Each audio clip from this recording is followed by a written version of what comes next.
Kiss My Chaos, taking stories of trauma into triumph while living life in the middle and everything in between.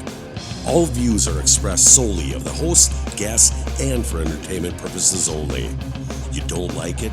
Well, you can kiss our chaos. Here are your hosts, Abigail Dark and DT Hudson.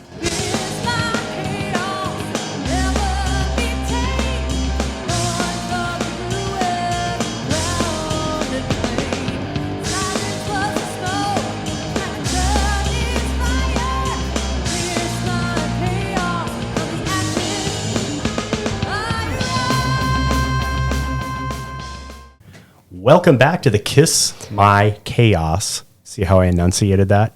Podcast. You did good. Thanks. I'll do better next time. Hey, it's raining outside, kind of crappy. Need a little bit of rain, but that's about enough. And I just want to say to my beautiful darling niece, congratulations on graduating from high school today, you little Yay. darling. I was going through old pictures, and there's one when she was a baby, and we had just moved into our house, and I was holding her as a baby. And it's like, how did this happen? There's so many seniors right now that are breathing a sigh of relief that they saw that the diploma was signed. Yeah. There was a group when I was coaching where half of their diplomas weren't even in their little folder they got because they owed like $3 to the library or something. Or oh my gosh. It's like, come on, you guys. He's a little bit of common sense. Who knows? We're taking a different direction this week. We're going to take a professional, different direction, and I'm excited about it because I have a ton of questions, and I'm sure I'll have more on my mind. We have Mr. John Perez here, and I am excited that John's here. John, can you go ahead and tell us a little bit about yourself and what you do if you choose to do so? Sure, absolutely. Thanks again for having me. I appreciate this opportunity to just kind of share a little bit about myself and how I got here. So, I'm originally from San Antonio, Texas, and when I say that up here, a lot of people are like, well, what brought you to North Dakota? So that's always the next question. So I'm always prepared to answer that one. That's a common question up here. Yeah. Yes, it is. But I've been married before. My first wife is from Minnesota. Okay. And so she grew up there. We met when I was studying for my undergraduate degree in Texas. I was studying in Dallas, and that was what used to be Southwestern Assembly's of God University, but is now Nelson University. So we met there. Her uncle was one of the football coaches, and I did a little bit of spring training. I thought I was going to play, but then I had to decide between working for my car, which was a 99 Eclipse at the time. Oh, very good, very good. Or playing football, and I was like, well, I really like my car, so yeah. I don't like going to the hospital either. I played college football for a little while, and I learned my lesson that in high school, I was a big running back, and in college, I was mediocre at best. Sure. Yeah, and I didn't play for the high school. I mean, down in Texas, football is God, and sure, you need to be freakishly blessed. I've seen that movie, Varsity Blues. Yeah. yeah. It's the only reason I know. Yeah, so I didn't play for the high school, but I did play like City League, and so Sure. I was in pads for a little bit, and that was a lot of fun. I enjoyed hitting people. But there you anyway, go. so Don't we all? It can be an outlet. Yeah. I mean, that's an outlet where aggression, kind of like hockey, comes in bursts. I mean, there's going to be contact every time. So, So yeah, met her because I decided to work. I was actually a trainer at Johnny Carino's down there, and so okay, that's where we met. And we dated, got married very, very quickly. So it was like within 6 months. And I told her when we were dating that I want to raise my family in San Antonio. And so just kind of prepped her like, hey, if that's not something you're wanting to do, like we need to know that now so that way we can plan accordingly. And she, was willing to move down there with me. And so we lived there for a few years. That's where I had started my professional career. So I've been in the mental health field for about 21 years now. Wow. So I started as a case manager down there. I was working with individuals that had schizophrenia, bipolar disorder, and like major depression. Just hop right into the biggies. The big stuff. Sure. Yep. Trial by fire for sure. For sure. So yeah, I started there doing that kind of work for about 2 years. I decided to get my master's degree in counseling, and that's from Webster University. And so she had asked, I think she was getting real homesick. And so she had asked if I'd think about moving back up there and raising the family there. I was just starting my master's degree, and I told her I needed to finish that before I could even answer that question. Yeah, that's reasonable. So I did. And I remember taking quite some time talking to a lot of people. I think I came to the conclusion that, I could probably handle uprooting and moving somewhere. I felt like I have the personality to be able to do that. So I decided to do that. I moved up in January of 2008 because I ended up handing out my resume when we went to Christmas to a bunch of places in Bemidji, and one person called me back like the next day. So I ended up getting a job. I was like, I need to move up here in a couple of weeks, and so I did. She followed me up in February of 2008. So that's what brought me up here originally. Then around June, unbeknownst to me, she had started an affair.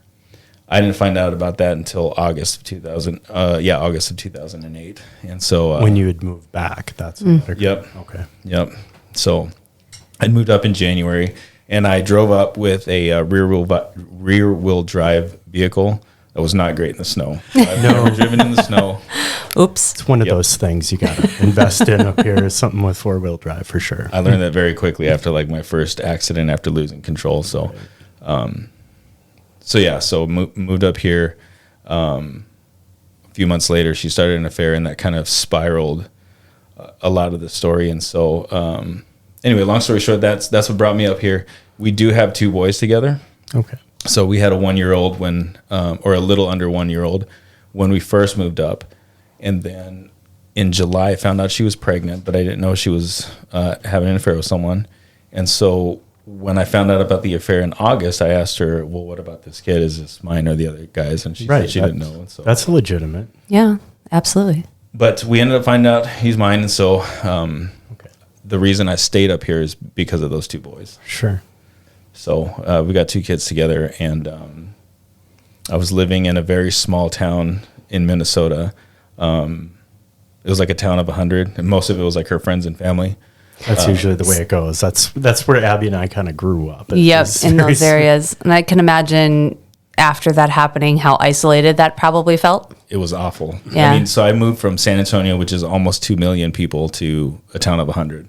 Where everybody knows everybody, and like that's not even they know your business, and it's just I feel that. And they're related, and that's not even a neighborhood in San Antonio. That's a block. Right. Yeah, exactly.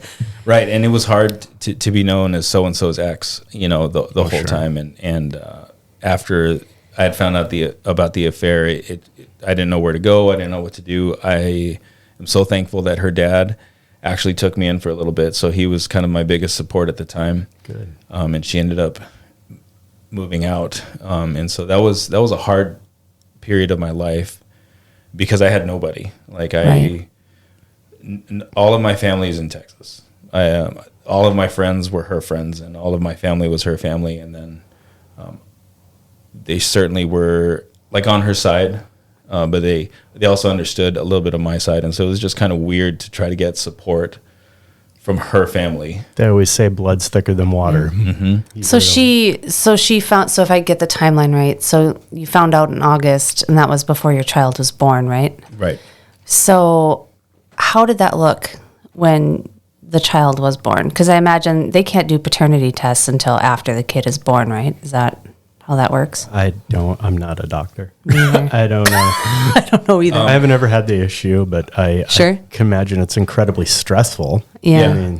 I mean, I don't remember exactly how they did it, but I remember that one day she just, without my knowledge, went and got the baby tested and found out that like he and I shared 99 point something Oh, okay. of the DNA, so it was pretty clear. And so to answer your question, that was probably one of the hardest days of my life, was going to the hospital because she stayed with a guy that she had an affair with. And so this was your child that was being born. And he was going to be there. I mean, because they ended up getting married, and so this was her second husband. Sure. And he wanted to be there. He was going to be stepdad. and I had asked at the time, like, hey, can it just be us? Like, this is super hard after everything that we were going through at the time. Mm-hmm. Like, we didn't officially divorce until December of 2008. Okay. And so he was born in March, and that was a tough time because I was all alone. I remember having to go to I had to find a separate hospital room just to go cry for a little bit because I felt like I needed to keep my composure there. Right. Yeah. And I just remember feeling so alone. I ended up calling my mom because this was probably early in the morning in March, and just needing to talk through some things because I was angry that he was there. I was sad that I was all alone. And normally when, a baby is born, it's like, oh yeah, you're going to take the child home. But in this situation, it's where's home? Who's taking who? Like, you have all these questions of like, where do we go from here now? Like, what do we do? How do we navigate this new world with this, new life? Well, that and the isolation itself. Right. I mean, it's if you don't grow up in a community like that, it can be a lot, especially in the winter months. Oh, absolutely. I mean, because you're not going outside, you're basically domiciled in your home. And if you know no one, you're alone. And it sounds to me like the decision to stay was the children. Yes. Okay. I was very fortunate too because I knew one of the things that I had to do moving to a new place was to just start meeting people. And so when I first moved up, I tried to find a group of people that were playing basketball. Sure. And so I ended up playing with a bunch of guys in Walker, Minnesota, and I met one of my best friends up here there. And so after I was kind of trying to figure out how to get out of the small town that I was in, living with her dad, he offered his place, which was only a couple of months of knowing me. And I was very fortunate to have a support like that as well. So I ended up moving about 15 minutes away, which was to Walker with my friend. And so I was living with him at the time, so I wasn't completely alone, living alone. But it certainly was hard at that time just because I really didn't have a whole lot of people to talk to. So Right. I love Walker. It's one of my favorite towns. I'm just saying. Yeah, it's They have awesome. a great candy store there. Not as good as my mother-in-law's, but it's a good candy store. Well, that town does have a lot of sentimental value to me too, because that's actually where I met my current wife. And so her and I, we've been married for 14 years. In fact, it was 14 years a couple of days ago. Oh, congratulations. Thank you. Awesome. So 14 years, we dated for 3, so I wasn't going to make that mistake again. No, that's all right. So we dated for 3, was married for 14, but I met her in Walker at Eel Pout. So Oh, really? yeah. Those things terrify me. If you don't know what an eel pout is, they'll wrap around your arm. It's crazy, but it's a huge festival. I don't know. Yeah, I hear that it's like nationwide. It is. It is. And so I've never heard of it in Texas, but I've never even seen one. I just went for the party. So Yeah. Did you see one? no, I've No, never seen an Eel Pout. I heard they're ugly. They're ugly, and they'll wrap around your arm. It's a little much. I don't like snakes, so it's like a water snake to me. So Yeah, I don't like snakes either, so I probably wouldn't have handled it. So. So how did the arrangement work with the kids, of seeing the kids, and how did that pan out, before and while you were with the new wife? Sure. So I'm trying to get my timeline here. In December, we went to the judge for the divorce, and I went about things, I guess, not the right way. Going from some advice that I'd gotten from a lawyer that I don't think gave me great advice. And so Sure. I had prepared some stuff to try to make the case for 50-50. She was very adamant about the kids needed to be with her. There really was no reason. I mean, we weren't aggressive or violent towards each other. There were no safety concerns or anything like that. And so since they were the reason that I was staying up here, I wanted to be a big part of their life. I've always wanted to be a dad, and I've always wanted to be a good dad, and had the opportunity. And I feel like I got the cookie cutter arrangement that a lot of dads get, which is just every other weekend and then a weeknight in between. And That's not a lot of time. that's a very low amount of time, and then holidays, I suppose. Right. We had to switch the holidays. And so I think she was happy to have that kind of schedule. And that caused a lot of arguing between the two of us, just because I was asking for more time consistently. I wouldn't think that's in the child's best interest when you have two parents that are, I mean, if you get to do what's best for the kids is what I'm trying to say. And you have two parents, a loving father, let them spend time with a loving father too. Well, I remember asking her, because it was difficult on me, because on the one hand, it's like, oh, I'm going to be alone to do the midnight feedings. I'm going to be alone, and have to work to support myself to be here. But I knew that being an active presence in the boys' life at that young of an age was extremely important. Absolutely, it is. So I had asked for so many overnights, and back then I remember thinking, why is she saying no when she's going to have an opportunity to like sleep and not have to wake up? I can do bottles, I can do it. But she kept saying no. She kept saying that they needed to be with her, and that kind of became a theme throughout their childhood. Do you believe it was like a control type situation, or was it just a perception? I think a very small part of it was probably a perception thing. Okay. Mother needed to have her kids, and Sure. And but I think I don't believe she was trying to control me. I think she just really wanted to make sure that she was also in the kids' life. So I'll fast forward a little bit because I think this is an important part of the story. But I remember when they were older, she had we were dropping them off at a midway point, excuse me, which was Lake George, and I remember she made a comment to me when I had dropped them off. She said, "I'm so terrified, or I'm so afraid that you're going to be the favorite parent." And I remember, even the look on your face was like, what do you mean? I'm their dad, you're their mom. Like, how does, that shouldn't be a fear. They love both of us. Right. And so I tried talking to her down from that ledge. It's that's not going to be possible. We're both the parents. We both love them. I'm not trying to take your place. I'm not trying to have the next person take your place. But that comment became significant because I think that was a part of some of the behavior after that. Sure. In terms of undermining my relationship with the kids. Yeah. To me, kids do what kids do, right? Sometimes the daughter's closer to the father, sometimes the son's closer to the mother, or vice versa.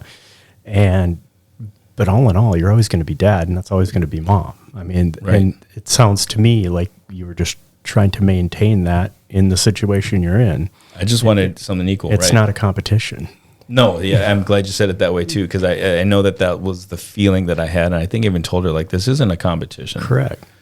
I just want to I want to see them more. I love these kids.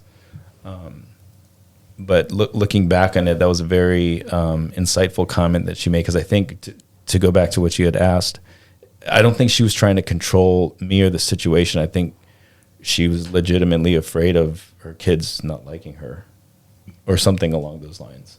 And I don't want to be harsh about it, but it's that's kind of on her. A little bit of guilt there, maybe. I don't know. It's all on her. From the divorce and stuff. And well, yeah, maybe. She maybe is internalizing a few things, obviously. It's hard to know. We had so many conversations about that afterwards. Some of them were heated. Some of them, I think, were in moments of clarity in both of our lives where, you grow up and you look back and, I could have done some of these things better. I could have been a little bit more present here, or I wish I wouldn't have said that then. Right. Mm-hmm. Yeah, it's hard to know truly what that was all about. I can just go off of some of the things she told me that, looking back, it's okay, it makes sense that it's this way because she said these kinds of things. Yeah, Right. It's the hindsight of it all. Right. I think clarity comes with time sometimes, and maturity, and balance. I come from a family where I'm a stepfather, and I tried really hard to put myself in my son's father's shoes. It's all right, how would I think that would make him feel if I did this or I did that? And it got to the point where he started doing it with us, and it's very supportive, and I call him a friend now, and he's part of the family. He comes for all of our gatherings, but he's also my son's dad. And if you can get to that point, it didn't sound like she was at that point, but you kind of were. It's like, look, you're going to be mom, I'm going to be dad. And yes, your new husband or significant other is going to be in have interaction, but I'm always dad, and you are. Right. So there's a trust issue, trust things. I don't know. Again, it's hard to say because it's just hard to say. Maybe just finding a balance, Right. and once that balance is in battery, And sometimes too, when people, I don't know, I mean, obviously we don't know her, but if she'd ever experienced like a loss or rejection before, that maybe just kind of stuck with her, that maybe she thought, over time, if the kids, got to like you or got to know you, they would want to spend more time with you. And then that would, facilitate what she's talking about. I think one of the other comments that kind of helped put some of these things together when I was looking back on it was in San Antonio. She continued to say how hard it was to make friends. Sure. So, and I think in a small town when you've got a lot of cousins and family and friends, and it's easy to have those kinds of relationships. When it was hard in San Antonio, I think she took that hard. And I imagine it at times was very personal for her. And I kept trying to encourage her, like, it takes time to build roots somewhere else. And Right. and so I think that, along with it, just has been hard for her with some of these relationship issues, because I think she expected, when we were married, I think she just kind of expected all of this to come very easy for her. And I wonder if some of that fear, transferred to the relationship with the kids. And you were young. When you're young, you don't have the insight that you do as you're older, and you can think like, oh, well, marriage is effort. Like, you need to put effort into it in order to make it good or better. Or it's not just, like it is when you first meet and it's puppy love and everything's just easy and smooth and good. You put kids in the mix and you put all the other stressful situations, then we know what can happen, right? Right. It's kind of interesting if you think about it too, and I don't want to put words on your mouth, John, but when two people get together, you're combining two households or two different philosophies, two melting pots, and you're creating your own. Now you uproot that and you move it to San Antonio. Now you uproot that and you move it to Minnesota. So you're getting a taste of each different culture, I guess. Just the way like Minneapolis has a different culture than Fargo, and Fargo has a different culture than Sioux Falls, is what I'm trying to say. Mm-hmm. And being away from family's hard. I love San Antonio. I spent time there when I was in the Air Force. So Lackland Air Force. Yeah, Lackland. Yeah. Yeah. It is a shock, though. I grew up in Ulen, Minnesota, like 500 people. And I think when people move to this area that are not from these tiny little rural towns, it is a shock to understand, like, the culture within the culture. Well, it's clicky. It's so clicky. It's clicky. Because everyone is talking shit about everyone. Yeah. It is like, we were just talking. they knew you went to the grocery store at like 8 p.m. And if you stopped to grab beer on the way home, they're like, what's going on in what their are you life? doing over there? Like, what's going on? They're drinking more. They're doing this. But it's also, your neighbors, they can be your best friends or worst enemies. Somebody breaking into your house, they're going to see it, but you go outside and do something, and they're going to have a audience there. It's like, I'm going to go clean my gutters. You're going to have about 10 people standing there staring at you, telling you're doing it wrong. But we just had this, Angie and I had this conversation yesterday when we were driving. And that was, we looked around, and we weren't singling anyone out. It was like, the majority of the people that live around us rarely leave that 10-mile circle. We like to get out, especially in the winter when it's cold, go to Florida, go to Texas, go to these other places and experience historical things. That's what we do. These folks, they've had the opportunity and they just choose not to. sure. And so the culture shock is different. And it is. There's a lot of isolation here. There's a lot of depression here. Yeah, I think it's a funny story, but to talk about, adjusting to a new culture, being from San Antonio, coming up to Walker, living in Walker. I remember the first night I went out to a bar with my friend. I walked in and it felt like like in the movies where the music comes to a scratch. Yeah. Everybody stops And everybody turns and looks at me, and I was very aware at that moment of my skin color, and and clearly not. And so I thought that's what this, because I was pretty early on into my move up here. I was like, what have I gotten myself into? But I will say that Minnesota and North Dakota have been very welcoming. I have never felt out of place because of my race. Good here. So that's very good to hear. Yes. I love it. Like it's just been, I think, some of the success that I have as a counselor is because I'm a minority male, and I think a lot of people are looking for something like that here. That has a smaller part to do with it. Hopefully, it's a little bit more of my expertise and my experience. Right, but I think it's they feel more comfortable, like instantly coming into that, knowing that somebody is in a different, skin color or culture. It's just like you can relate to it right off the bat without having to break that ice.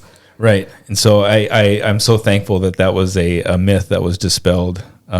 Not too long after that, because that was one of my first experiences. Like, oh, what have I gotten myself into? What is this all about? So I have a relatable story to that. So my husband and I went to the Yulin Bar. Nordic, and we're metalheads, right? So back when we used to drink, we were sitting there just having a few drinks, and on the well, I don't know if they call it a jukebox anymore, but maybe a jukebox still there because it's a small town and it's old. We played Iron Maiden, and it was like maybe it was Metallica. I don't even remember what it was, but it was like the longest heavy metal like song, and we had it cranked to the max. And of course, like everyone's just looking at us because it's not this like bodunk country song that's playing on there. And then they turned it down and like almost off until like the next shitty song came on. Then they like turned it back up, and I was like, I feel violated. Did you go turn that down? You're going to get into a little pissed. small town bar rumble. Let's go back to Fargo. Like this sucks. I appreciate that. I feel that. I also am a metalhead, and my wife is not, and so she. I'm also a drummer, and I think I get so sucked in with some of the patterns and how like precise these drummers can be, how quick they are, like the technique behind it is very intriguing to me. Oh, absolutely. Anyway, my wife is just like, that's noise. I don't like that stuff. She's got to listen to a three set jazz drummer, and it's amazing what they can do. Yeah. I mean, she's in for a long haul because my 10-year-old is all about metal. So I love it. We're connecting. As is my 9-year-old. Yes, that's the way to do it. Yeah. So I do love my metal. In a way, though, like, aren't you happy that like that's the favorite music of your child? Yes. I was afraid my kid was going to grow up to love country. That could be the ultimate fuck you. Like, I was going to be so sad if he was a country fan, but he is through and through a metalhead so far. So he will be, but it's good to have a robust musical genre, I think. And I never thought I'd say this. You know what I've been listening to lately? Country metal. There is some good country metal, like I would say more like dirty metal, like dirty country metal. Yeah, dirty country metal. I'll have to get some band names when we're done here. Blackstone Cherry, maybe, that kind of feel. That. Yeah. I think almost a lot of the modern country touches on that and pop. And I don't have much time for pop, especially in country. Mm-hmm. Country music to me is like a performer sitting on a stool with a guitar singing a song that tells a story. That Merle Haggard, George Jones. That's old country's old great. Country. Yes, AM radio. It tells a story, and the lyrics behind it are brilliant. I mean, 100%. But now when I'll probably get in trouble. But when you have a song about chewing tobacco and spitting, and that's the entire song, it's like I could have done that. Or Red Solo Cup, like that could not be the. Rest in peace, Toby Keith. She didn't mean it. I still hate that song. I don't care for it either. Anyway, so with the kiddos, how did it work? I mean, you met your new wife. You've been, you dated for 3 years. Your other kids were growing up. You were kind of navigating that whole situation. So how did that all come together? Yeah, that's an important part of the story because in August through, I would probably say almost a year. So almost a year went by that I was a single parent. Excuse me. I didn't meet my wife until, I met her in February at Eel Pal, but I didn't know she had a boyfriend at the time. Oh, sure. And so we were talking. I was flirting. I don't know how well I was flirting. You obviously did something right. It worked. I mean, we hung out, and to her credit, she didn't do anything. I like was trying to flirt really hard and trying to get her number. And when I found out she had a boyfriend, I just coming off of that that heartbreak of the relationship I had, I was like, I do not want to be that guy. Like, No. I'm walking away. And so when I had found that out, I took a step back and just kind of let it go, because it's like, okay, I'm not trying to be that guy. But we actually met because of a mutual friend. She was working as a social worker in Walker and had introduced us in February. So in June, my wife was coming to visit her again, and she texted me and was like, hey, Jill's coming to town this weekend. You want to hang out? I was like, she just got a boyfriend. Why are you telling me this?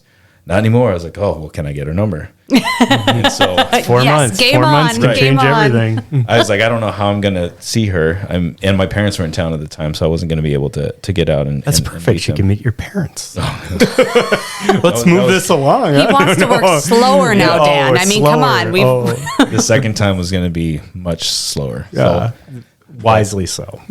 But our first date was in June, and so anyway, there was a lot that happened in that year because I was navigating, trying to work, trying to recreate myself, trying to set roots in a new place, trying to be involved in the boys' life, and I fell into a depression myself. And so I remember days where I couldn't get out of bed. I knew I had to work. I just didn't care. If I'm going to be real, there were days that I wanted to die. I wanted to kill myself. It was really, really hard. It was a dark period in my life. And I know that the only thing that was keeping me going was those two boys.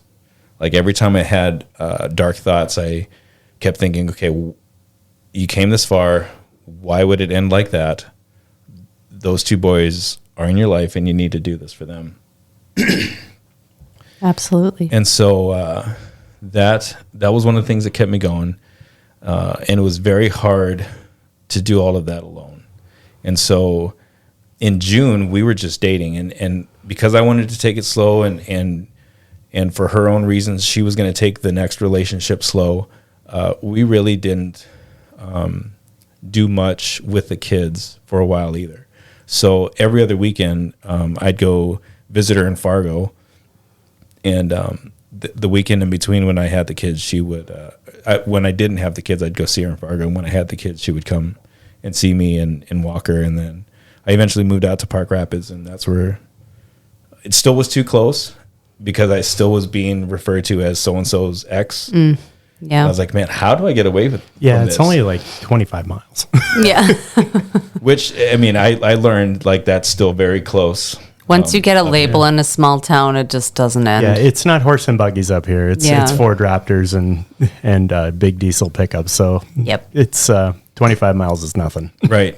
Yeah, learned that quick. And so it was either Fargo or St. Cloud, because I wanted to be in a bigger place that had a little bit more opportunity for my career, still close to where the kids were, because my ex moved to northeastern Minnesota, and so we were traveling probably 3 hours round trip every other weekend to get the boys for, I mean, longer than a year, but when I was doing it on my own for about a year. So, Oh, so yeah, that was really hard. I had to overcome a lot of dark places mentally. so just I've had and speak with veterans a lot in that dark depression, and throughout that time, not just the depression stage. Did you ever, I guess, for lack of a better term, feel that like you kind of lost your identity of who you were, or did your children kind of maintain your identity for you? I think there was a lot of that. Okay. Another big piece of my coping was my faith. Sure. And so between being present for the kids, being around, I just didn't want anyone or myself to have to explain to the boys why I wasn't present, why I didn't keep fighting. I wanted to tell them when they were old enough that, like, hey, I did this for you. And I think that thought was a lot of the fuel to just kind of get me through the day into the next day. Like, okay, let me just take it easy with this. I'm going to be around today. Let's see what happens tomorrow. Between your faith and the kids, I can't think of any better fuel. Right. Mm-hmm. So that's what kept me afloat for the longest time. And then, of course, when I met Jill and that started getting serious, that also helped because, I was able to find and establish a relationship again. That's a victory for you. Sort of. I mean, yes. Ultimately, yes. Sorry, Jill. Yes. Sorry, Jill. You can blame me. I'm used to it. I've been married for 27, so I'm callous. But for somebody for you to actually like confide in and talk to, like you say, yes, your boys got you through, but like, let's be honest, they were little at the time. And it's also very stressful being a single parent, like parenting the kids with a new relationship. Like, what are the boundaries? What do we do?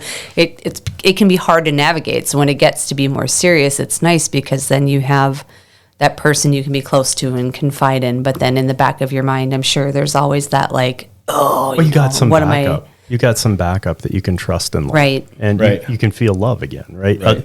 It's a different kind of love, and that's for me anyway. Right. I don't want to put words in people's mouths, but a love for a child and love for a spouse, it's love, but it's two different things. Mm-hmm. I mean, there's the adult and there's the parenting love. 100%. I forgot what we were talking about right before. How you kind of navigated with the kids. I know that you were driving back and forth and things like that, but then when you and her started getting serious, how was that talk of like marriage and integrating everything? Oh, sure. So, actually I remember what we were talking about now. We were talking about that depression state and kind of getting through some of that. I remember going to counseling myself at that time too. And I spent probably a year working through a lot of the issues, because it was at that time too that I made the decision to okay, she left for a reason. What was that reason? My previous wife. What was that reason, and how can I fix it and be ready for the next relationship? And this was before Jill. And so when I had made that comment about I forget exactly how it went. Anyway. The beginning part of that relationship was difficult because I was bringing my anxiety of being cheated on again into the new one. And so the beginning of our relationship was rocky because I was terrified of this happening again, terrified of being in another place where if this happened again, where's my support? What do I do this time? Sounds like trauma to me. Yeah. Yeah. I'm pretty sure I had like very small panic attacks at times when it came to, when she was out on the weekends with her friends. It just was in the back of my mind. And so I was bringing some of that stuff into the relationship. So I was navigating the kids, the ex, the current girlfriend, the depression, and a lot of the fuel. I was going to say, there's got to be a level of anxiety with that. It was awful. Like, that was probably, like I said, the darkest and hardest time of my life was to do all of this alone. Sure. And so continuing to focus, I mean, I just over and over and over again, just reminding myself, what do you want to tell your kids when they're old? Like, that was the thought. I got a tough question for you. Yeah, go ahead. Knowing what you know now, would you have changed that from where you're at now? Does that make sense? Yeah, I wouldn't change that. I think going through that has made me a better counselor. Exactly. That's exactly where I was going with that. Has made me a great dad, I think. I feel like it's made me a stronger person because I've had to overcome adversity, a lot of adversity. A lot of challenges in the beginning. I'm not trying to say that with a lot of like pride. No, not at all. but I earned it. Yeah, it's You like a did. football game. You got to earn your spot. And if it's difficult, you either go to the weight room or whatever and you start lifting weights, or you just accept it. And it didn't sound like you accepted it. You just kept moving forward. And that's awesome. Yeah. And that hurt is something that is really hard to get over. It's definitely a boundary that I think some people just kind of put themselves apart a little bit. So as you progressed in your relationship, how did she handle how you reacted to her, with her being out with her friends, things like that? I would imagine, like, did you internalize it, or did you like reach out to her and be like, hey, what are you doing? Or like, were you checking up on her, or like sneak in to try to figure out like, oh, is this Sure, going to your happen location. again? Yeah, exactly. Well, this was way before the smartphones and all Snapchat. that. Oh. I had to talk her into leaving that QWERTY keyboard for a smartphone, because she was, I'm good with this. So she was not very, very tech savvy. Yeah, even if I asked for a location, I'm sure she couldn't share it with me at that time. Sorry again, Jill. But looking back on it, at the time, I was like, I found another one. This is going to happen to me again. But I know that she was tested, and she had to develop some patience, because I kept trying to explain to her, like, I know that you are not the same person as my ex, and I know that these are my issues to work through, but I need your help. I need reassurance at time. And it's very hard, I think, as a guy to ask for support, validation, reassurance, especially in a time like that. Absolutely. But that's maturity for you to be emotionally vulnerable like that. I think that's pretty cool. Well, You don't see that very often. It's being honest. Yeah. I mean, and I think that's like one of the foundations of a relationship is honesty. And I guess if a person takes 24 hours and thinks about it, it's like, wow, that was very honest. And, if it's meant to be, it's meant to be. And apparently it was. Yeah. She knows I was going to share these examples, because we were kind of talking about, okay, where are we going with all of this? And Right. I think two of the worst things that really spiked my anxiety and my fear, her and a friend had gone to Hawaii for like a week, and they were staying with two guys. Oh, geez. And I was like preparing myself, for the time change and not being able to communicate like we could, being in the same time zone, and my mind going a million miles an hour, thinking of the worst case scenarios. And I think that was probably the hardest work that I've had to do on myself, because I had to learn to calm my body down. I had to learn to steady my heart rate and to breathe through it, to be able to think through it. Yeah. And also probably be able to sleep. Yeah. Sleeping was hard. Sleeping is It's real like, well, she's difficult. probably waking up now, so maybe I can sneak in. And it's like, no. And so I was very cognizant of this time around. If I'm clingy, if I'm pushy, if I'm asking too many questions, I remember telling myself, she's going to leave you, and then you're stuck again. That may have happened. That could have happened easily. Right. So I was working really hard to just kind of go at her pace, to accept kind of my circumstance, that a lot of her decision about our relationship really rested with her. Sure. I knew from early on, and I told her this a long time ago, I knew from early on that I wanted to be with her. Mm-hmm. And she, had some questions and needed to work through some things herself, because she'd always told her friends, I'm not going to marry somebody that has kids. Sure. And so here was this guy who had It's a hard kids. thing to do when they're young, you know? I have to say, John, I also said that.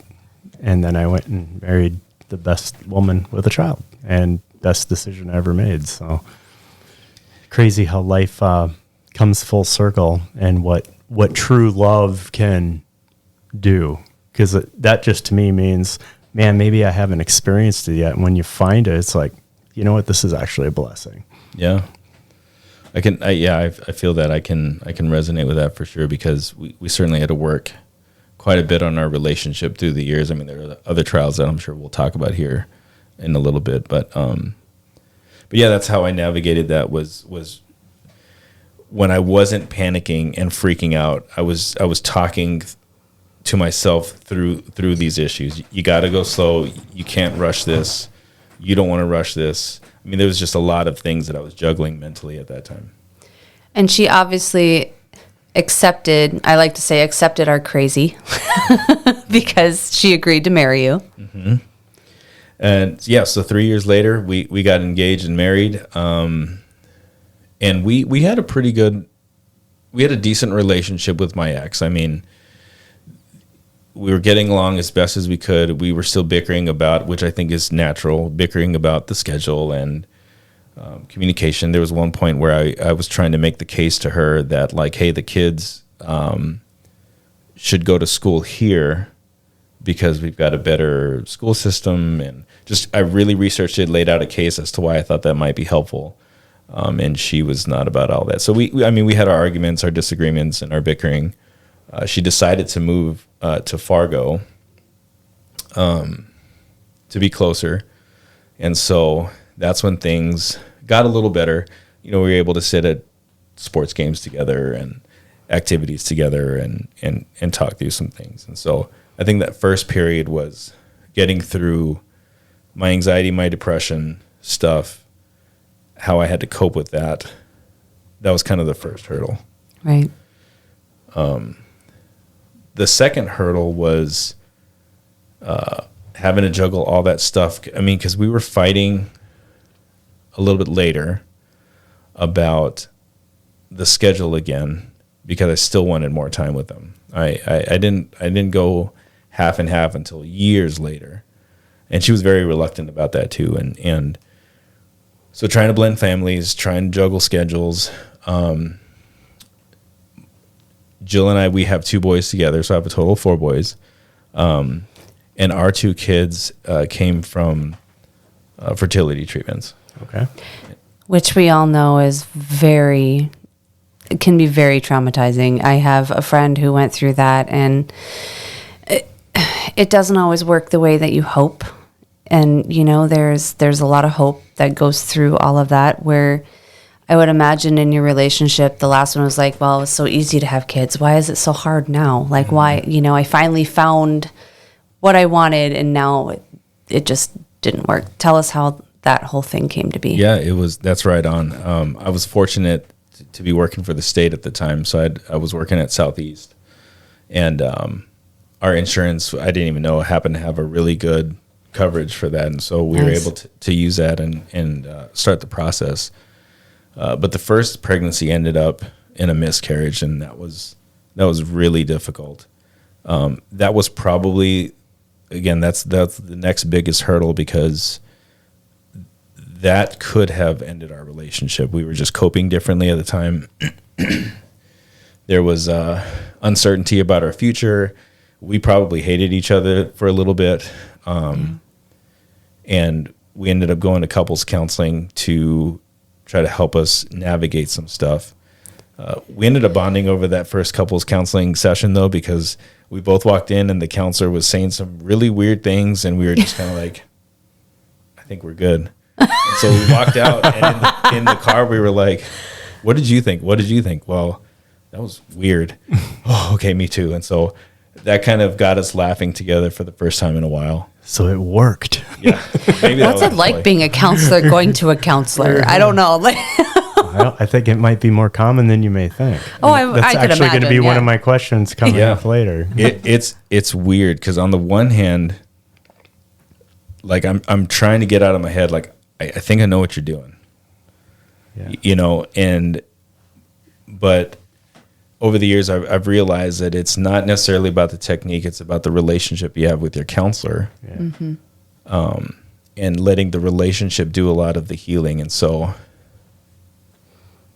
it's weird. It's hard. It feels very stigmatizing. Yeah. But I'm glad I did it. I would do it all over again. And I think too, you know, you guys were both navigating through grief. I mean, I can't imagine the grief that is felt by the loss of a child, and how much that could tear someone apart, and how you get through something like that. And then, and to the people that have the rainbow babies, like it's incredible, absolutely incredible, just to get over that hurdle in the beginning and to be able to come back together as a couple and to make yourself stronger. Did you feel like you came out stronger on the other side after that? It took a while. because some of the advice that we had gotten actually was let this go. Don't worry about meeting each other's needs, and pick a date where the two of you can agree to come back and talk about things, because we just needed she wasn't meeting my needs. I wasn't, just all kinds of needs. I wasn't meeting hers. We were just kind of going through the motions when I got home from work, when she got home from work. And there was a point where we were sleeping in separate rooms for the longest time, and I missed her, but I also didn't like her. Right. And so I think when we had the freedom and the permission to just, okay, we're just going to let this go. We're agreeing to remain together, remain faithful. You do your thing, I'm doing my thing. And I think 2 months later, we decided to come back and talk about it. So anticipating that date, we just kind of did what we had to mourn the loss of this kid. And when that date came, we talked about things. We actually went skydiving. Oh, I love that. So it was a weekend where we spent some time together at like an Airbnb, went skydiving, did some other things, and kind of talked to do some stuff. And so there was a lot of work to do. So it didn't heal instantly. And I think the biggest piece for our healing was actually years later, when we had to go through custody stuff and go into court, which I'm sure we'll get to at some point. Mm-hmm. But it took some time to answer that question of yours. Like, I can see that. It didn't happen immediately. Yeah. To me, it sounds like things will never be the same, but they can be better. And if that, you have to do that together, and that's trust and love, I think. Yeah. Yeah, because she certainly changed as a person, as did I. Right. As a result of that, and we had to learn each other again.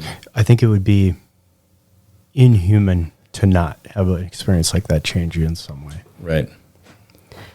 And so some of the things that you had observed earlier about, well, you had kids and it was easy for you, and here we have to spend time and money and effort and heartache just to even try. Mm-hmm. That was a very difficult thing to navigate together.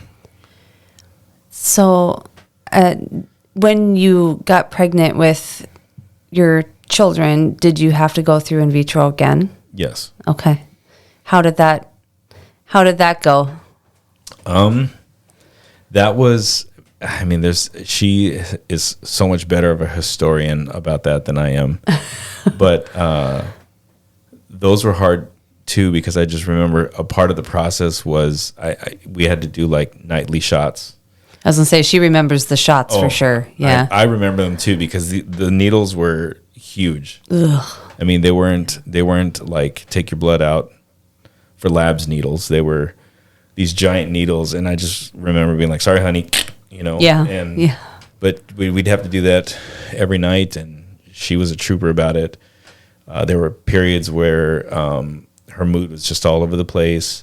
And I was doing my best to just kind of like, okay, I'm not taking this personally. Like, this is part of the process. And the hormone fluctuations are just nasty. Absolutely.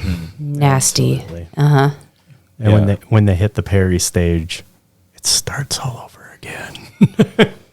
Oh, yeah. Yeah. But you know what? I think that's really good advice for people out there listening, whether it's peri, whether it's... is it para? Perimenopause. Thank you. Or what you were going through. It's like, you have to be prepared to not take things personally, because the needs change quickly, multiple times. And we can't help it. No, I know. And you have to keep reminding yourself that. And I think it's important to take some time for yourself every now and then too. Just like, all right, I'm good now. But getting through the anxiety, during that time, I learned to trust her, and she has always been trustworthy. So I don't want to give the impression that, the times that I was alone with the kids, she was out partying and doing. It wasn't like that. She was mid-20s and enjoying herself, and I was at home with my children and from a previous marriage, and she's always been trustworthy. In fact, when I had met her and her boyfriend were not doing well. They were supposed to go to Ilpout together. But she was just kind of like, F it, and left them because they were arguing about stuff. And she told me that he like was calling her incessantly on the way down, and she was just like, nope, not doing this. I'm doing this without you. And so if any of that opportunity was like, I just met this guy, we're going to do this, she didn't take it. And looking back at that afterwards, that was a very cognitive thing for me to remind myself, like, even with her future husband, she didn't cheat with her boyfriend. Yeah. On her boyfriend at the time. And It's a good way to look at it. and that was the thing that really anchored me to trusting her and doing that work, was because she was already she had already been trustworthy. Yep. And so that was just something I really needed to get into my mind and spirit at the time. I think that's smart. Yeah. You mentioned something about custody. Sure. You want to touch on that a little bit? Yeah. So several years ago, I ended up actually getting the boys full time. This was the only time we initiated the threat of court. We didn't go to court, but I hired a lawyer because my ex had made some decisions that were going to put my boys and her daughters with her second husband in a very, very bad place. And so I only found out about this because her husband at the time told me that, hey, she's doing this. She's thinking about doing this with this other person.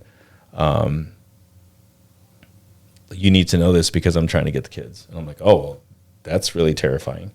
I found out through him also that she had gone to like a lawyer to ask, how much trouble can I get into for doing this? And the lawyer's like, you probably need to think about what you're doing here. So it was a pretty serious thing that was going on that I think prompted Jill and I to decide to get them full time.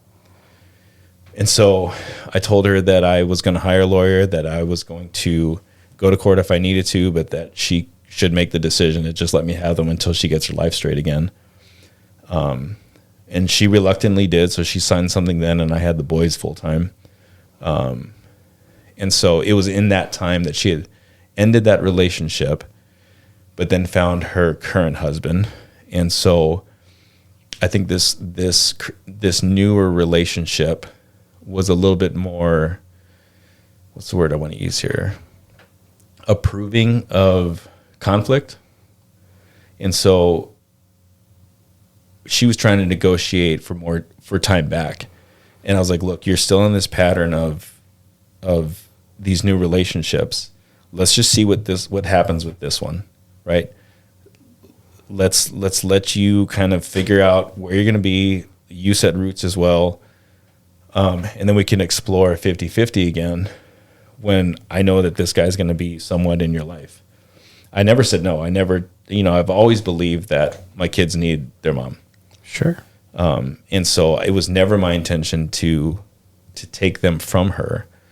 But I think that fear that I had mentioned from a long time ago about being the favorite parent and not being, I think the stigma of a mom without her kids kind of fueled this fight that lasted quite a few years with trying to get the kids back. And she would tell the boys stuff because they were older at this point. She would tell the boys stuff like, don't worry, mom's going to get you back. She would tell them, she would undermine my relationship with them and certainly with Jill. She was doing a lot of suggestible things like, when she got the kids back, she would ask them, how did it go at Dad's? Was everything okay? Like nothing bad happened, right? So there was kind of this suggestion, and I don't think she was doing it for an evil reason. I think that she was very anxious about not being with her kids. I get that. I mean, and I'm not going to call anybody a bad parent unless it's something I experience or witness firsthand. But from an outsider, I'm seeing two different philosophies. I'm seeing a couple in you and Jill who are focused on the kids, where your ex-wife seemed to be more concerned about her and her feelings too. And maybe that marries up nicely with the anxiety, making this awful perfect storm of, hey, it looks like a competition. I think you're right.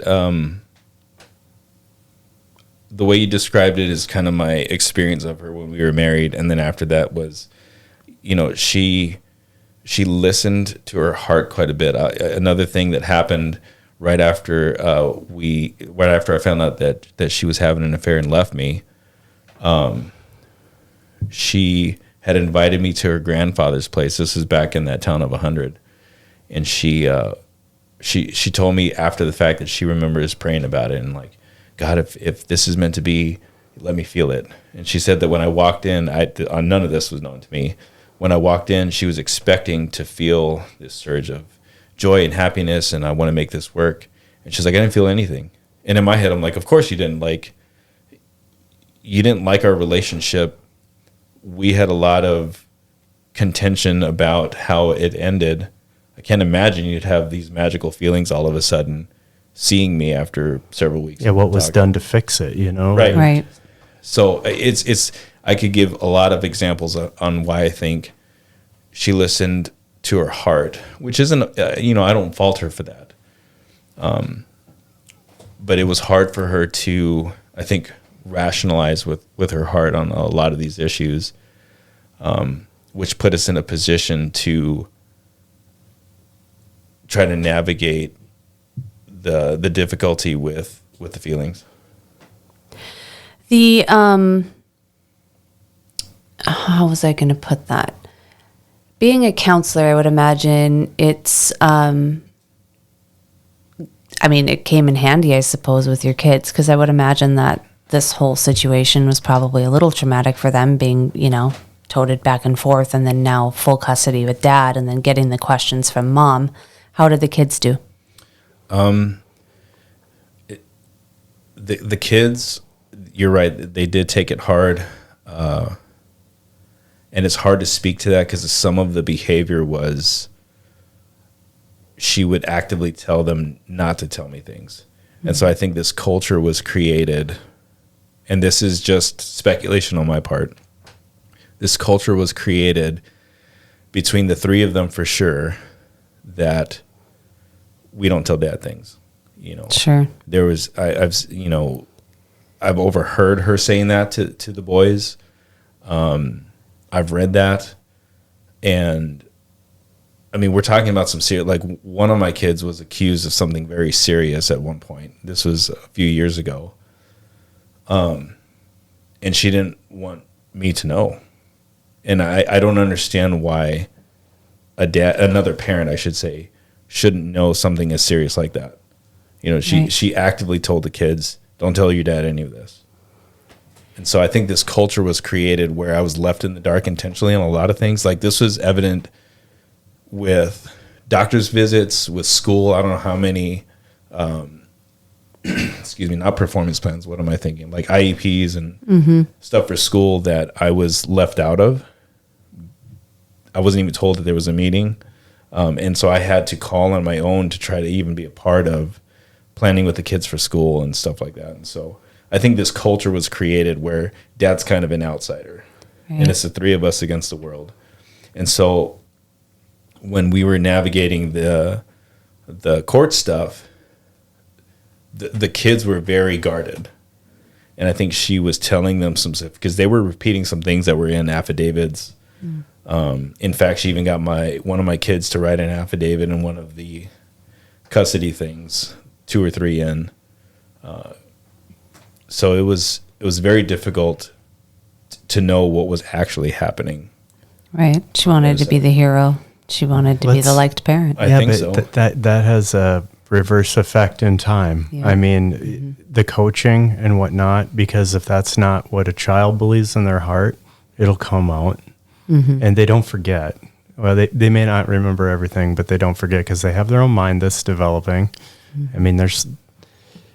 To me, I'd see a lot of it working the street where there would be a lot of coaching, especially in domestic situations. And those two people clearly should never be together, but it was over the children. And honestly, the children had nothing to do with that relationship, but the children became part of that relationship by both parents by bringing them in. It sounds to me like you tried to shield the kids from any of that.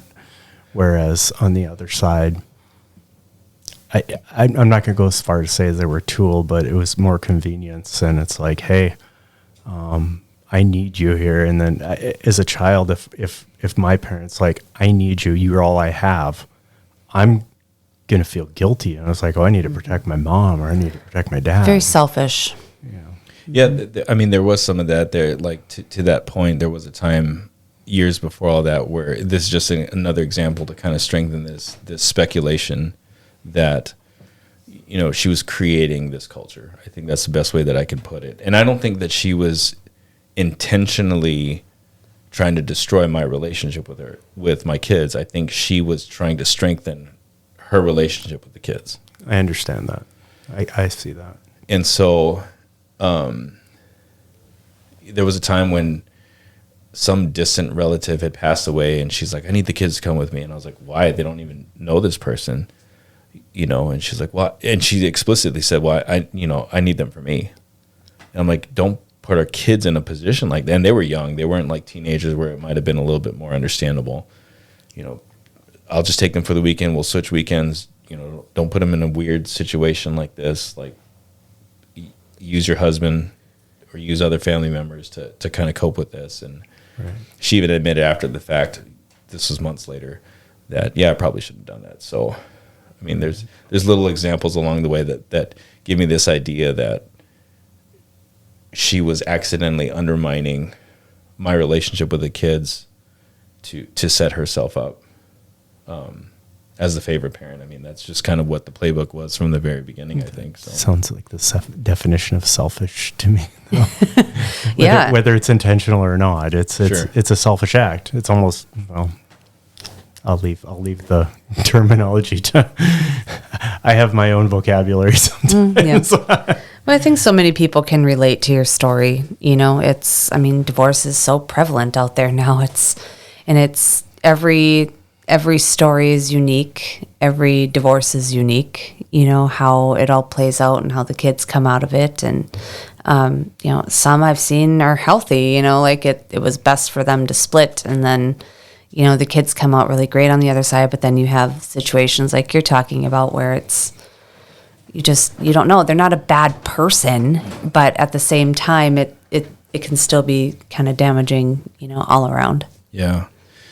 So to continue with when we started going to court, she had initiated a lot of motions wanting to change custody when I had them full time.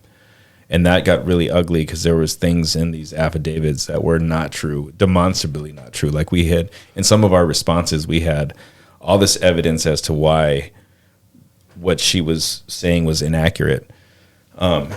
So there was a lot of back and forth for probably a year. This was right around COVID. And so what didn't help our case was that the referee at the time sat on it for like 7 to 8 months. Oof. So we didn't have, we were just kind of like, okay, we hear both sides. We're going to come to a decision. And then like waiting 7 or 8 months for just, are we moving forward with court or not? That was an awful several months. Yeah. Because in that time, I think we were still she was still trying to get the boys back full time. And so a lot of these other things were occurring with her telling them things about court and don't worry, I'm coming for you. Like you're going to be just fine. Like just hang in there. I don't know how many times, you know, when I was trying to discipline the kids, they'd call her up and she was saying things like, you know, just don't say anything. Just take your licks, you know, so kind of painting it to the kids that we were doing something terrible, my wife and I, when it's just discipline. And so those are a lot of the tactics that I think that over time really soured my relationship with the kids. I will tell you, growing up with being a stepfather, one of the things that we were fortunate enough to do is like, if he did a no, guess who else knew? I mean, his dad knew. It's like, hey, you're not going to believe what your kid did today. Sure. He's yours today. But we took a joint approach to it, and not everybody can do that. And if you can in time, it honestly, you have a cohesive front, consistent, disciplinary, and love. It makes a huge difference. I would have loved that. There was one point when we were working with my oldest, and And we ended up seeing a professional to kind of give us some guidance to help identify what was going on with him. And me, Jill, and my ex were at the results session, and the psychologist told us, hey, you need to do these things together. The households need to be as similar as possible. And for me, it's like, okay, like I believe that discipline structure is very important. I also recognize that my ex does things very differently. I can't have it my way, even though I want it. So I remember talking to her about, okay, how are we going to meet in the middle? Like, what is this going to look like? Because I want to do what this professional is saying. And she offered a lot of things, did a lot of suggestions, ended up going back to her way of parenting, and kind of left me in the middle with what I thought we had agreed on. And so, like, even then, getting outside help, trying to be unified, just didn't. It was very hard for us to accomplish. It's just like having you had a relationship, and now you're trying to build even a more complicated one, because now you have two households, and you have to, at some point, I hate to say it, but the word trust is there. It's like, I'm going to trust that you're going to do, and you're going to have to trust that I'm going to do what you need done. But absolutely, very, very challenging, very challenging. Yeah, it was years of this kind of back and forth that really made the court stuff even more difficult. And so I think the peak of it all was we had this stuff weighing on Jill and I. The kids were angry with us, very upset, very defiant. They felt like they could run away from the house or not listen to us. It was getting really, really bad. And I think the biggest piece, the next biggest hurdle was coming to the conclusion on my own that I can't keep fighting like this. And so I remember at that time, I didn't know what else to do. I was seeking counsel with my pastor, with friends, talking to other people about, okay, like, what am I missing here? What I need to be doing something different. And one of the pieces of advice that I got was you should fast and you should pray about 3 different things. The first thing is this some kind of spiritual thing that you need some insight on? The next one is this something you're doing? Or the next one is this something God's trying to do? And so I was like, all right, I'll take this advice. And I remember telling God, you need to show up. Otherwise, I'm walking away and I'm not going to believe you even exist. And so that first day I was praying about, is this a spiritual thing that's going on that's out of my control? Didn't hear anything. So, well, that's a great start to all of this. So the next day was the day that I was going to pray, is this me? And it just happened to be that I opened up Facebook and I was reading all these posts and things were kind of speaking out with that kind of theme in mind. And I was like, okay, great. What am I doing that's not helpful here? And I'll never forget that it was like 3 Junes ago that I was mowing the lawn, and I was praying at that time. And I remember feeling like God was talking to me about what to do next. And he had said, yes, this is something that you are doing. You are in the way. Like, you are fighting so hard for something nobody wants. Your kids don't want it. Your ex doesn't want it. Like, it was wrecking your own house. Like, I am trying to do something here, and you are the one that's in the way. And I remember being like, okay, this has got to be God's voice, because I would never tell myself something like this. Like, I would never think something like this to myself. So I sat on it, I chewed on it, I talked to Jill about it, and I think that was the catalyst to, on our own, take a step back from having them full-time and accepting that this needs to settle down for everybody's well-being. So we agreed to that, and at some point, that too wasn't enough, because the kids, every other week at that point, the relationship was so hard that they were not wanting to be at our house. They wanted to be at their house full time. I was like, well, wait a minute, I didn't sign up for that. And so we were fighting even that. And so she took us again to court, which was another heavy blow. It's like, here we go again with all of this stress. She wanted to have them every week. and me again back to every other weekend sort of thing. And so that was another long period where Jill and I were arguing with each other about stuff because she thought we should do things a certain way. I'm trying to do things a different way. The kids were very upset being at our house. It just was a lot of turmoil. Our younger boys they didn't know what was going on with all the stress that was happening, and it just was not peaceful at our place. And so with all the fighting for custody, we ended up accepting that we needed to just take a step back. It was too hard on our families, like the boys included.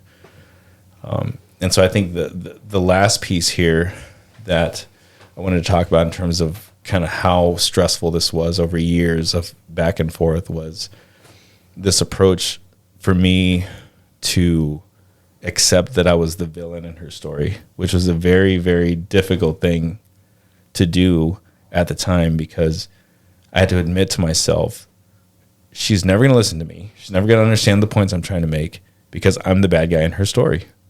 Like, nobody ever listens to the bad guy in their story. That's an interesting way to look at that. Nobody wants to be the bad guy. Well, Right. Some people do, but yeah, you can't change her book. And every good story needs a villain, So there was no, I don't know any good stories where the hero and the villain are collaborating on something. Oh yeah, I see your point now. You clearly don't watch professional wrestling because no, I don't. no, but you're absolutely right. You do. You need it for effect. And some people, part of this is kiss my chaos. Some people thrive on chaos because maybe that's all they've ever known. And that's the norm. It's not for me. It's exhausting. My life was chaos for a long time. And now I sit on my porch with my Henry and Sons tea. Is that the right one? And we have our day. I think that's what it's called. Yeah. We have, when they're never going to sponsor us now. Probably not. But that we have, Angie and I will sit out there and it's quiet. And we sometimes just have a daily recap or nightcap, but recap usually of just, hey, what's going on today, And then we just sit there in silence and it's lovely. How old are those boys now? So my third oldest is 10, and then my next guy, he'll be 8 in July here. Okay. And so they were little when all of this was happening, and they didn't understand what was going on with their older brothers, and they miss them, and how come they're angry, how come they're leaving, how come they don't want to be around, and how do you answer that? And the relationship with them is still kind of skewed, I would imagine. And you want to make sure that they don't feel like they're the reason. Right. Yeah. Well, I mean, the good news is I think the approaches that I've taken in terms of, okay, I need to get out of the way. I need to, well, if that's the case, I already forgot what I was saying. Well, we were talking about how your youngest are now. They were young when this was going on, and they didn't quite understand why their brothers were coming and going and mad. Sure. So, I think the good news is that I think the approaches that I was taking with learning to take a step back, understanding that, like, okay, I need to adapt and change how I'm approaching this, understanding that I have to stop fighting her perception on things and trying to change this narrative. It's going to be that way. I'm going to be an awful, evil person, and I need to refocus on my family. Another piece of advice that I had gotten was that, kids that are in contentious relationships like what we had, they don't want to come back to a turmoiled, depressed dad. Right. They want to come back to a happy home. And it was very hard to juggle this idea of, like, I need to move forward. I don't need to move on, but I need to move forward. And I need to focus on who's in front of me, and also keeping an eye on these kids and making sure that I'm doing what I can to foster and restore a relationship with them. And so I decided to let go of the rules and focus on the relationship with those boys. And I mean, the good news is that my second oldest is coming around a lot more, even though my ex has like full custody of him. So he's driving to the house quite a bit. He's coming around more. Him and my 10-year-old are two peas in a pod. They get along really well. Good. My oldest is actually in basic. We're going to go see him in a few weeks. He's going to graduate. And so he's excited to see us. And so that relationship is mending as well. But I think it took me having to take a step back and really examine how I was fighting. I think it's very hard to not feel judged when people are like, wait a minute, you just gave in, you like let her have it and you stopped fighting. And it's like, yeah, I couldn't not have peace in the home anymore. But you know, when you do those sorts of things, I think when the kids get older, they become more emotionally intelligent and they figure it out. They do. I hope so. I mean, that's what I'm investing in, is that one of these days they're going to want to hear my side of the story, because they haven't heard a whole lot of it. I think they see it. You know, they see the one parent that probably had the emotional problems, and then the other parent, and then they look back and they replay those scenarios in their head, and I think they view them differently. Because as you get older, I mean, you know, I'm the product of divorced parents, and that was things that I would think about. Like, as I got older, I started to notice things and patterns, and I'd be like, oh, you know, and then you develop a stronger relationship because you understand each parent as that they are people.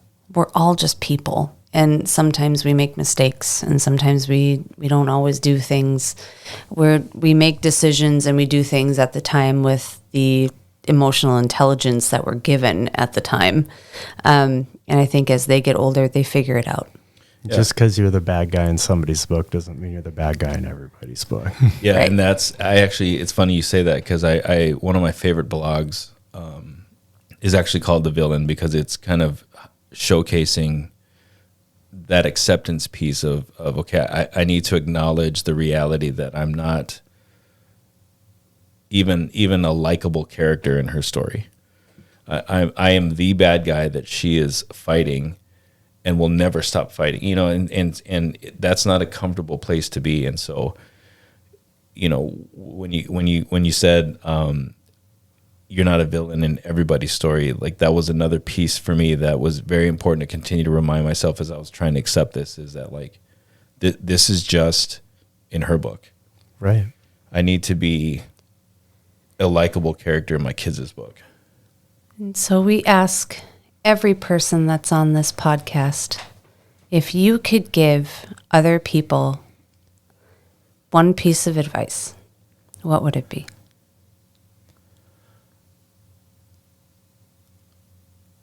If I was able to leave my home and be forced to set roots somewhere that it was not home, that I didn't know anybody, if I can do it, I think anybody can do it, because I'm kind of a dummy. I don't think you're a dummy. So what you're saying is, you know, take a risk. You never know. I think take a risk and be willing to do the work. I mean, I think that was the piece for me, was see a counselor, keep praying, don't stop, and have your lighthouse. Like, what is the thing that's going to guide you when it's the darkest? If you have a lighthouse, you're going to be able to get through something dark. And so for me, the kids were the lighthouse. And that was a piece that helped me make a lot of difficult decisions through all those years of heartache and heartbreak. So if I can do it, I think anybody can do it. It just takes a little bit of elbow grease. Absolutely. A lot of love too, man. Mm-hmm. Your kids are lucky. I hope so. We think so. What branch is your son in? He's going to do, he's for National Guard in North Dakota. Oh, Army or Air? Army. Very good. Yeah. Good on him. So he wants to do electrician work when he's done. So I think I found him an apprenticeship, so still awesome. fighting. Very cool. Awesome. Yeah. Things have a very strange way of working out. Yes, they do. Yeah. Yes, they do. Hey, we've been talking to John Perez. This has been very insightful. We want to probably have you back sometime, Oh, John. cool. I think that would be great because I think there's more to talk about. I'd love that. I mean, Would you? I think it would be awesome. these are the highlights for sure. There's a lot. Absolutely. Right. Love You that. know, and your book, my book, Abby's book, they're all different. Yeah. Just remember that. I think that's a good title for this episode is You're Not the Villain in Everyone's Book. Something to remember. I won't forget that. It sounds like a song. I'm on it. I'm writing it. Yeah.